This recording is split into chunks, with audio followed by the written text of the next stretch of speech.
ये वाले 6 क्वेश्चंस हैं, 1 2 3 4 5 6 7 क्वेश्चंस, इन सब में सेम प्रॉब्लम ही है। तो मैं एक बार एक्सप्लेन कर रही हूँ because he could not interpret it correctly. तो मैं I will explain each and every question and गुनमे प्लीज़ इनको ध्यान से देखो, और फिर मैं इसकी सेपरेटली फ़ोटो भी भेज रही हूँ। ये सारे अपने हाथ से भी करने हैं। देखो उन्होंने कहा है थिंक ऑफ अ नंबर। अब यहाँ पे क्योंकि हम अलजेब्रा कर रहे हैं, आपने कोई भी नंबर 2 नहीं ले लेना, बल्कि आपने लेटर एज्यूम करना है। तो आप लिखोगे लेट द नंबर बी, कोई भी लेटर लेना है हमने, let the number be x. ठीक है।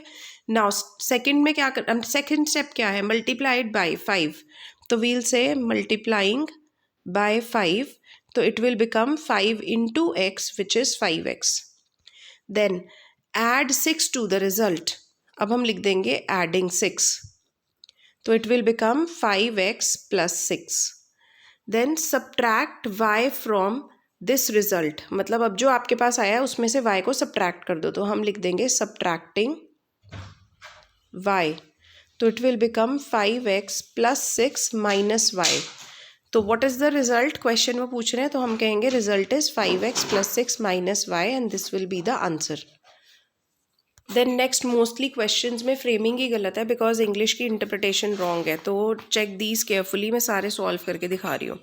क्वेश्चन कह रहा है the number of rooms on the ground floor of a building is 12 less than twice the number of rooms on the first floor.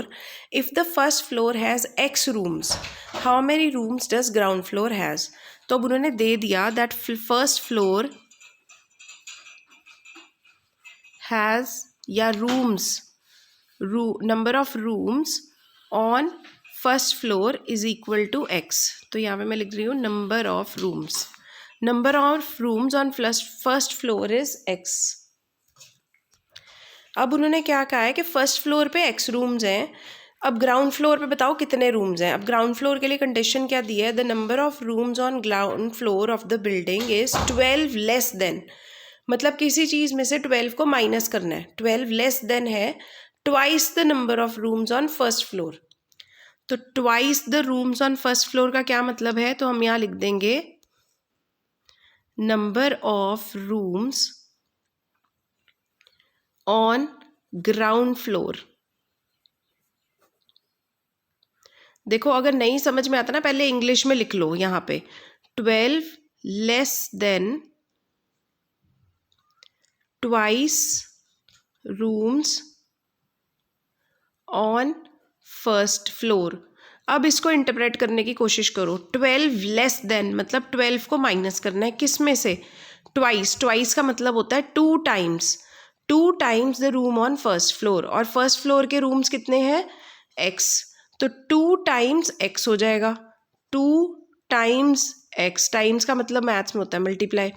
2 times x minus उसमें से क्या minus कर देना 12, तो 12 लेस देन 2 टाइम्स x, के 2 times x था उसमें से 12 लेस हो गए। It will become 2 multiply by x को हम लिख सकते हैं 2x माइनस 12।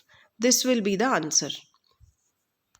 देन ये एक ट्रिकी क्वेश्चन है जो आपकी एनसीईआरटी में है ही नहीं, तो इसको समझते हैं। देखो, Binny spends ₹A daily and saves ₹B per week.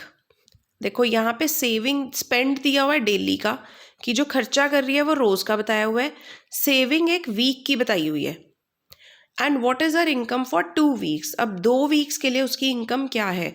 देखो इनकम, पहले तो ये समझना पड़ेगा कि इनकम क्या होती है। इनकम होती है जितना पैसा हम घर पे ला रहे हैं कमा के, अब उसी में से ही हम कुछ स्पेंड करते हैं, जिसको हम स्पेंडिंग भी बोलते हैं या जिसको हम एक्सपेंडिचर भी बोलते हैं। कुछ हम स्पेंड करते हैं और कुछ हम सेव करते हैं।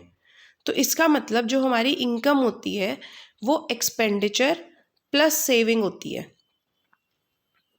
इतना क्लियर होना चाहिए कि जो हम पैसा कमा के ला रहे हैं वो हमारी इनकम है, उसमें से ही हम खर्चा करते हैं, उसमें से ही हम अपनी सेविंग्स करते हैं।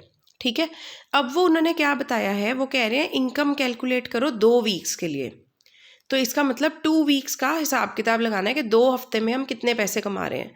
अब वो क्या दे रहे हैं हमें कि स्पेंडिंग जो है वो ₹A डेली है, तो मतलब जो एक्सपेंडिचर है वो दिया हुआ है 1 डे का। Expenditure of 1 day is ₹A। But उन्होंने पूछा कितना है, वीक्स का, तो पहले तो 1 वीक पे चलते हैं। तो एक्सपेंडिचर ऑफ 1 वीक क्या होएगा, 1 वीक ब्रैकेट में आप लिख दोगे 7 डेज। तो अगर एक दिन में हम ए रुपीज़ खर्च कर रहे हैं तो 7 डेज में कितने रुपीज़ खर्च करेंगे, रुपीज़। जैसे हम 1 रुपये में एक दिन में अगर 5 रुपीज़ खर्च करते हैं तो 2 डेज में कितने करेंगे, 5 + 5 या 5 × 2, 3 डेज में 5 × 3। ऐसे ही यहाँ पे अगर एक दिन में मैं ए रुपीज़ खर्च कर रही हूँ तो 7 डेज में कितने करूँगी, 7 × ए, विच विल बिकम ₹7A। तो ये हो गया 1 वीक का खर्चा। अब सेविंग भी उन्होंने क्या दी हुई है, पर वीक। पर वीक का मतलब होता है 1 वीक। तो मैं लिखूंगी savings of 1 week is equal to ₹B। तो खर्चा भी 1 वीक का, सेविंग भी 1 वीक की। तो अब मैं ये निकाल सकती हूँ income of 1 week is equal to expenditure of 1 week plus saving of 1 week. Expenditure कितना है, ₹7A। सेविंग्स ऑफ 1 वीक कितनी है, ₹B। तो ये क्या बन जाएगा, रुपीज़ को एक ही बारी लिख दो, 7A + B। This is income of 1 week. अब वो कितने भी वीक्स का पूछ सकते हैं, इनकम ऑफ 2 वीक्स बताओ जी, तो हम कह देंगे इनकम ऑफ 2 वीक्स कितनी होएगी, विल बी ₹2 इंटू जो 1 वीक की है 7A + B, और इसको हम ब्रैकेट में लिख देंगे क्योंकि ये दोनों चीज़ें इकट्ठी हैं। ठीक है, अब इसको ऐसे भी लिख सकते हैं, रुपीज़ का तो लिखना ही है बिकॉज हम इनकम बता रहे हैं तो यूनिट तो आनी ही चाहिए, 2 × 7A + B। अब इसके बाद आप नेक्स्ट स्टेप कर सकते हो कि 2 को दोनों से मल्टीप्लाई कर दो, बिकॉज 2 ब्रैकेट पूरी ब्रैकेट से मल्टीप्लाई हो रहा है तो ब्रैकेट में हर आइटम से मल्टीप्लाई होगा। तो it can be 14A + 2B, ₹14A + 2B, या फिर आप यहाँ पे भी छोड़ सकते हो, इट वुड बी करेक्ट।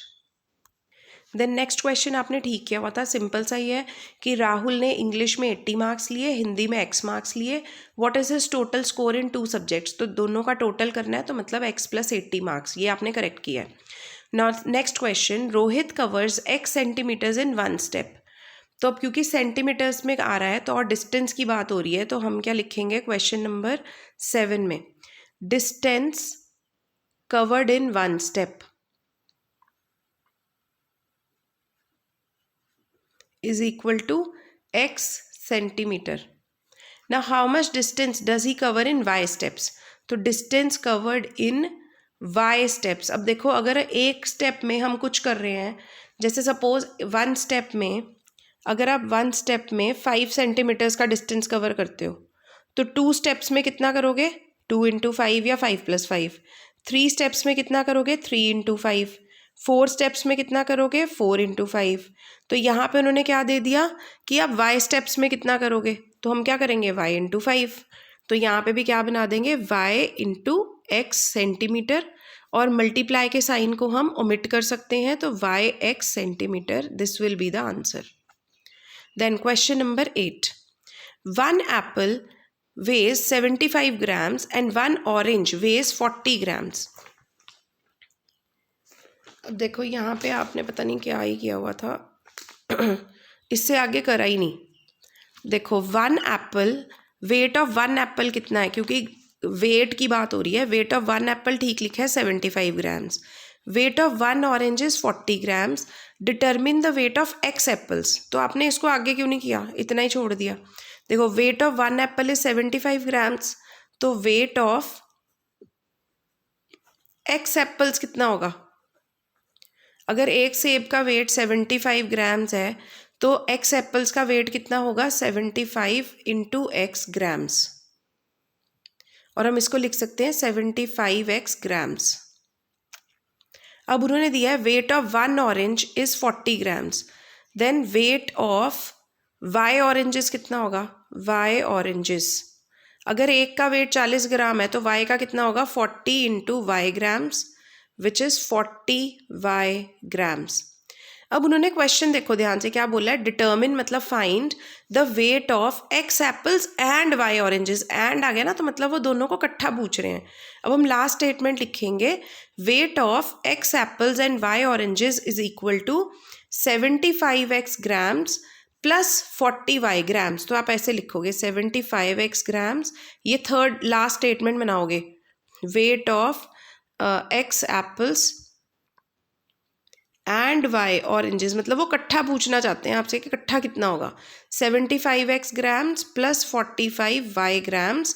अब ग्राम्स को एक ही बारी लिख दो, 75x प्लस 45y ब्रैकेट में डाल के पीछे लिख दो ग्राम्स। इसका मतलब है कि ये ग्राम्स दोनों के साथ है, 75x के साथ भी है, 45 के साथ भी है। ऐसे ही हम नेक्स्ट है, देखो आपने नेक्स्ट में कुछ पोर्शन तक सही किया है, इसलिए 1 मार्क का क्वेश्चन था तो मैंने हाफ नंबर दिया है। 1 pencil cost ₹2. Cost of 1 pencil is ₹2. What is the cost of X pencils? तो cost of X pencils is 2 into X which is ₹2x. बिल्कुल ठीक है। Cost of 1 fountain pen is ₹15.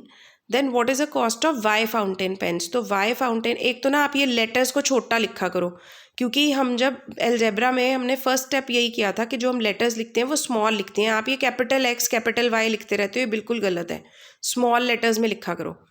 अब Y फाउंटेन पेन्स कितने के होंगे? 15 into y which is 15y rupees. यहाँ तक ठीक है। लास्ट सिर्फ जो ओमिट कर गए वो क्या थे, उन्होंने क्या बोला है, what is the cost of X pencils and Y fountain pens, मतलब वो दोनों का इकट्ठा पूछ रहे हैं। तो हम लास्ट स्टेप लिख देंगे, cost of X pencils and Y fountain pens is equal to, जो इन दोनों की ये निकाली है बस सिंपली इसको प्लस करके दिखाना है, ₹2x प्लस ₹15y। अब मैं क्या करूँगी, रुपीज़ को एक ही बारी लिख दूँगी, 2x प्लस 15y, और इसको ब्रैकेट में डाल दूँगी बिकॉज ये रुपीज़ इस पूरे के साथ भी है, इसके साथ भी है और इसके साथ भी है। So I hope these questions are clear. ऐसे क्वेश्चंस की ना मैं और फोटो भेज रही हूँ, मेरे पास एक और एक्स्ट्रा बुक है तो वो भी करना आज ट्राई।